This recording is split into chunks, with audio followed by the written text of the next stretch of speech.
yeah, yeah, yeah.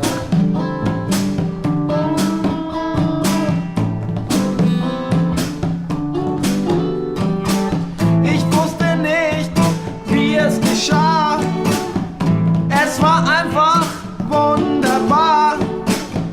Ich sah sie und sie sah mich. Ich erkannte es sofort an ihrem Blick in mein Gesicht. Es war im Schwimmbad. Sie hatte fast nichts an. Sie zog mich magisch an.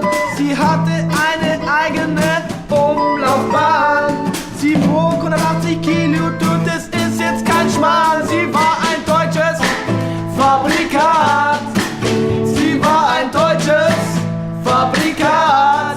Yeah, sie war ein deutsches Fabrikat.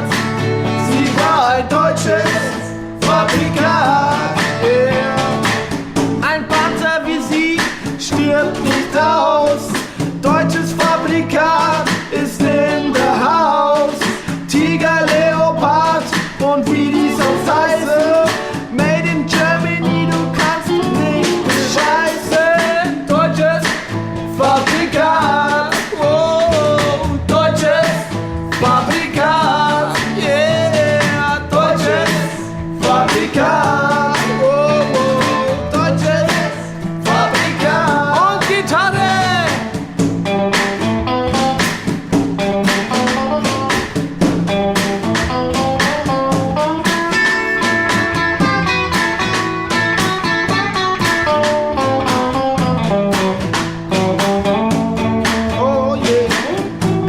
November und ich bekam einen Musterungsbescheid.